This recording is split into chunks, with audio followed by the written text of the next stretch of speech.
Hello बच्चों, मेरा नाम है ममता मोड। मेरा चैनल हिंदी पाठमाला विथ ममता में आप सभी का स्वागत है।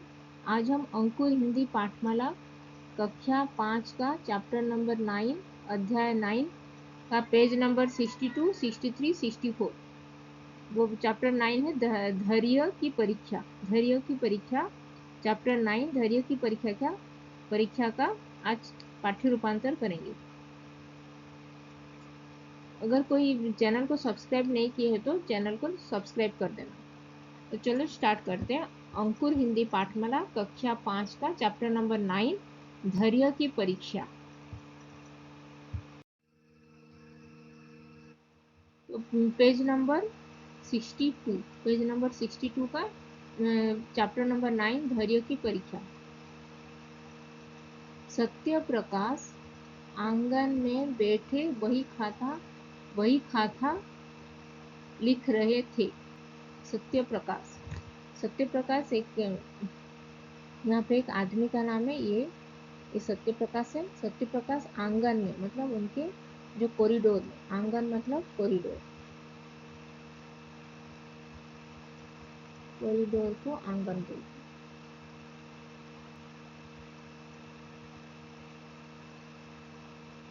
आंगन में बैठे वही खाता लिख रहे थे, मतलब कुछ डॉक्यूमेंट्स में लिख रहे थे। वही खाता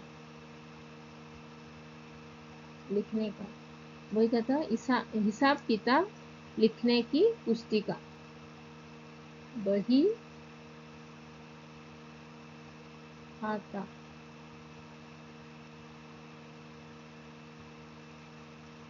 हिसाब किताब जहाँ पे कैलकुलेशन करते हैं वो है उसकी पुस्तिका में, नोटबुक में वो हिसाब किताब कर रहे थे। पत्नी से एक कप चाय लेने को कहा। उनकी पत्नी सत्य प्रकाश की पत्नी को बोले कि एक कप चाय लेके आने के लिए, उनको चाय पीना था और अपने कार्य में व्यस्त हो गए। अपने कार्य में फिर से व्यस्त हो गए और वो जो बही खाता कैलकुलेशन कर रहे थे उसमें व्यस्त हो गए, मतलब बिजी हो गए। व्यस्त मतलब बिजी।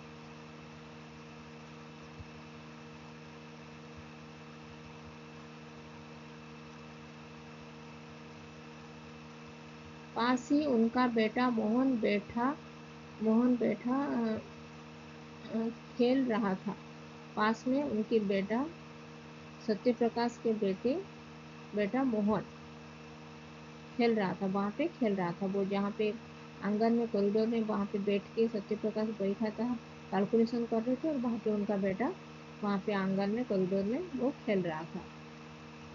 जिसकी उम्र 2.5 वर्ष थी। ढाई ढाई मतलब 2.5।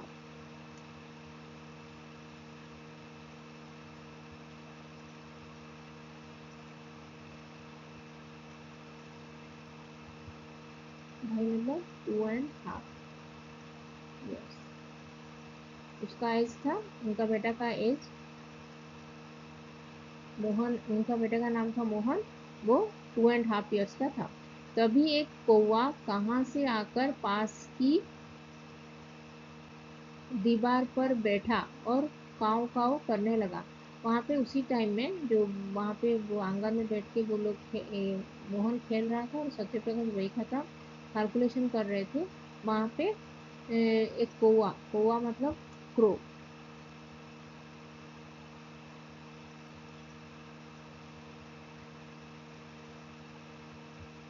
कौवा मतलब क्रो, कौवा कौवा आकर वहाँ पे बैठा वो उनके जो ये बाउंड्री में, और वहाँ पे kaa करने लगा। वो उसका अपना साउंड निकाला।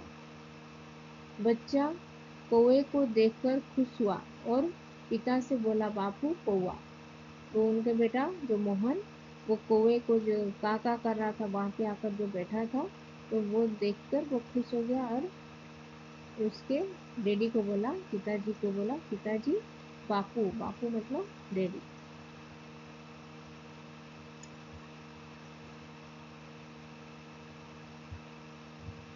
कौवा है, क्रो आया है बोल के बोला। पिता ने उत्तर दिया, हाँ बेटा कौवा। उनके वो मोहन के डैडी सत्य प्रकाश ने भी कौवे को देख के हाँ बेटा वो कौवा आकर बैठा है बोल के वो मोहन को रिप्लाई किया। सत्य प्रकाश फिर काम में लग गए। फिर सत्य प्रकाश वो कौवे को देख के फिर अपने काम में जो बही खाता कैलकुलेशन कर रहे थे वहाँ पे वो लग गए, वहाँ पे बिजी हो गए। बेटे ने फिर कहा बापू कौवा। फिर उसके बाद भी उनके बेटे वो रिपीट करने लगा कि डैडी वहाँ पे क्रो आया है, क्रो आया है बोल के वो पॉइंट करके दिखा रहा था उसके डैडी को। पिता ने कहा हाँ बेटा कौवा। वो मोहन के डैडी सत्यप्रकाश और एक बार रिप्लाई करते गए कि हाँ बेटा कौवा आया है, कौवा आया है बोल के। सत्यप्रकाश पुत्र के प्रश्न का उत्तर देते रहे और अपना काम करते रहे। सत्यप्रकाश जो अपने बेटे मोहन जो बोल रहा था कि कौवा आया है पॉइंट करके, उसको देख के उसको रिप्लाई करते रहे कि हाँ बेटा कौवा आया है, कौवा आया है बोल के वो बोलते रहते थे और अपने काम भी करते रहते थे। उन्होंने एकाएक बही खाता का अंतिम पृष्ठा निकाला और पुत्रों द्वारा कहे वाक्यों को लिखना शुरू किया। उन्होंने एकाएक बही खाता के अंतिम पृष्ठ मतलब लास्ट पेज मतलब अंतिम पृष्ठ, अंतिम पृष्ठ निकाला और पुत्रों द्वारा कहे वाक्यों को लिखना शुरू किया। पुत्र ने लगभग 25 बार कहा बापू कौवा। तो उनके जो बेटे सत्यप्रकाश के बेटे मोहन ने बोला कि 25 बार मतलब 25 टाइम्स वो बोलता रहा, तो 25 टाइम्स सत्यप्रकाश लिखते रहे कौवा कौवा बोल के। कितने टाइम? 25 टाइम, 25 बार मतलब 25।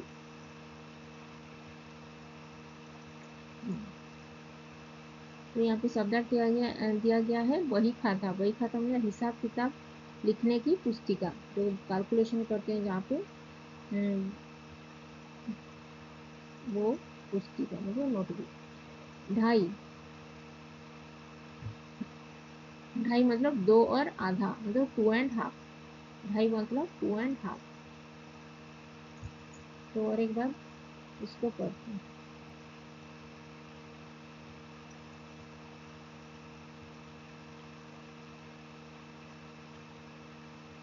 सत्यप्रकाश आंगन में बैठे बही खाता लिख रहे थे। पत्नी से एक कप चाय लेने को कहा और अपने कार्य में फिर से व्यस्त हो गए। पास ही उनका बेटा मोहन बैठा खेल रहा था, जिसकी उम्र 2.5 वर्ष थी।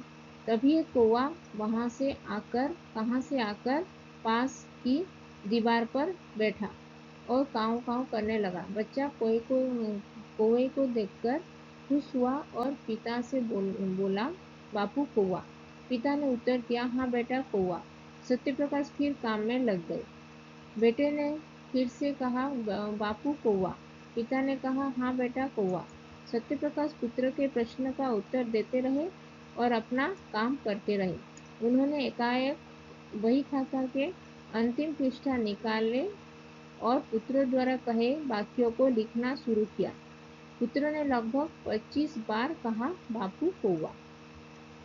ये था पेज नंबर 62, धैर्य की परीक्षा का पाठ्य रूपांतर। फिर नेक्स्ट पेज 63, 64 का पाठ्य रूपांतर करेंगे।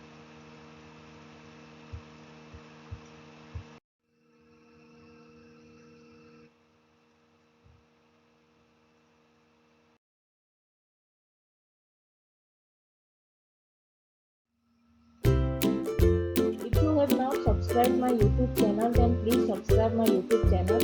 And if you have any doubts, then please write in comment section and I will reply. Keep learning, keep watching, and please subscribe my YouTube channel. Thank you.